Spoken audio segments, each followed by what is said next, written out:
प्रमुख बनाएंगे। ठीक है, ठीक है। सर्वेश मिश्रा गुरुजी को हम ब्लॉक प्रमुख बनाएंगे। ठीक है, ठीक है। कमल पे बटन दबाएंगे, भारी मतों से विजयी बनाएंगे।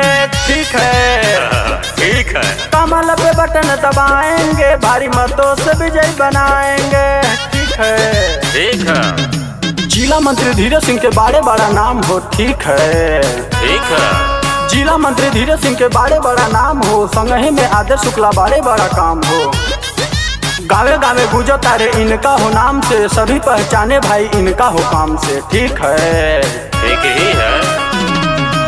कैप्टन करण सिंह को मिलकर विधायक सब बनाएंगे। ठीक है, ठीक है। ठीक है। कैप्टन करण सिंह को मिलकर विधायक सभी बनाएंगे।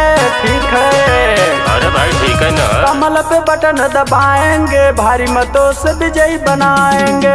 ठीक है, ठीक है। कमल पे बटन दबाएंगे, भारी मतों से विजयी बनाएंगे। ठीक है, अरे भाई ठीक है ना।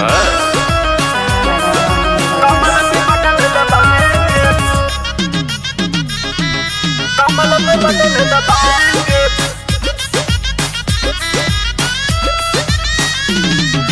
गांव चाहे शहर है, बीजेपी का लहर है। ठीक है, ठीक है।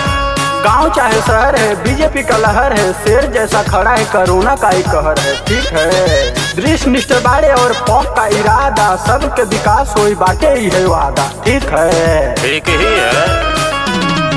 महीप राजा के संग ही में मिलके आवाज उठाएंगे। ठीक है, ठीक है भाई।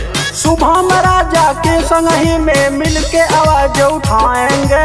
ठीक है, ठीक है। कमल पे बटन दबाएंगे, भारी मतों से विजयी बनाएंगे। ठीक है, ठीक है। कमल पे बटन दबाएंगे, भारी मतों से विजयी बनाएंगे। ठीक है, ठीक है।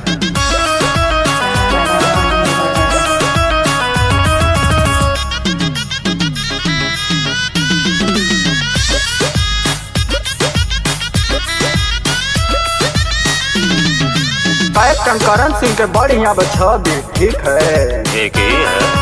कैप्टन करण सिंह के बढ़िया छवि, सेवा करने में नहीं हटे कभी। ठीक है, ठीक है। मिश्रा सर्वेश के अलग बात हो, हर दम करेला सबके विकास हो। ठीक है, ठीक ही है।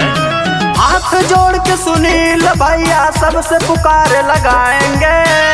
ठीक है, ठीक है। हाथ जोड़ के शुभम पाड़े सबसे पुकार लगाएंगे। कमल पे बटन दबाएंगे, भारी मतों से विजयी बनाएंगे। ठीक है, ठीक है। कमल पे बटन दबाएंगे, भारी मतों से विजयी बनाएंगे। ठीक है, तो विजयी बनाएंगे।